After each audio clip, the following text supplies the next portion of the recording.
Welcome to B Says. This is a segment which is an update, or a lack of one, for Mr. Kevin Sagiao. Have you ever wondered just how much staff it takes to run a prison? It's quite a bit. How about one as large as the Idaho State Correctional Center, or also known as ISCC? It's a prison that was once known, of course, as the Gladiator School. So how many people are working in a unit? So it kind of depends. I actually worked at ISCC for a few years, so let's explore just a few numbers. All the prisons used to have 3 shifts, but now I believe everybody is running 2 12s, is what I think. In the last 12 months, there have been multiple murders at a few different prisons.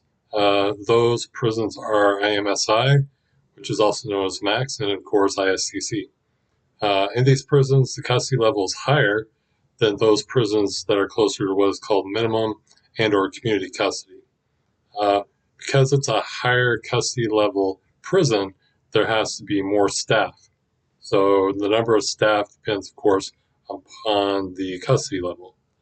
When IDOC killed Kevin Sagiao, the following was the usual level of staff within the unit. There were 3 shifts of security in the unit that he lived. Of course, that is where I also worked. For each shift, we can take about 3 people working the bubble. So 3 times 3, because of 3 shifts, so you have about 9 people a day. So times that by 5 days, roughly, you're looking at 50 people that see these offenders. Now, of course, I'm not including weekends. Just keep it simple. But there's going to be even more people on top of that. People that work weekends, et cetera, et cetera. Then there are the case managers. So at that time, there are 2. So myself and another one. And then you have the sergeants who also work in the unit. Sergeant, 1 per unit, and a corporal as well. And then on top of all that, so now we're looking at, almost 50 people. So just for a normal week, seeing these offenders daily. Now you have the officers who do all the moves, who are not in the unit. You have the clinicians. Clinicians are generally assigned to a unit. They hold classes, they meet with people. And just so you know, ISCC is quite large. There's at least 2,000 people there, probably more, maybe 2,100, 2,200. Then you have recreation officers. That's where they work. Then you have the officers who work in the kitchen or the cafeteria. That's where they work. You have also officers who work in education. That's where they work, and so on and so forth. And then, of course, there's medical. So medical, there's anywhere between 4 to 8 people, probably more.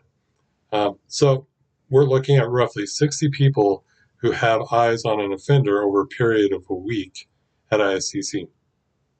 More if attention is directed, which includes, of course, cameras, there's a main bubble, which is separate from the bubble in the unit. So a lot of people are watching. So in the case of Kevin Sagiao, one has to ask the question, how is it that a new staff member began asking questions because Mr. Sagiao presented not as a healthy person, but as somebody who was dying? How is it that this new staff member was told to stop asking questions and told to stop helping them and told that IDOC had it under control? Keep in mind, I had been there for less than 6 months. How was it that 60 other people actively looked the other way when it became very clear that this person was actually not going to make it and he was going to die? And then this one person, me, when I say something, how is it that the response by medical, by leadership, parole commission is to do nothing? And they actually write me up in my initial evaluation and threaten my job because, I was on probation at the time. This is a video for justice for Kevin Sagiao. He was denied life-saving medication and killed by IDOC. And it was not an accident. They did this on purpose. This was done with intent. I documented it. I brought it forward to my leadership. I followed the steps that I was told to follow. And this resulted in not one thing happening other than him dying. His family deserves justice, and the Idaho taxpayers do deserve better. This is B Says. Please subscribe and like.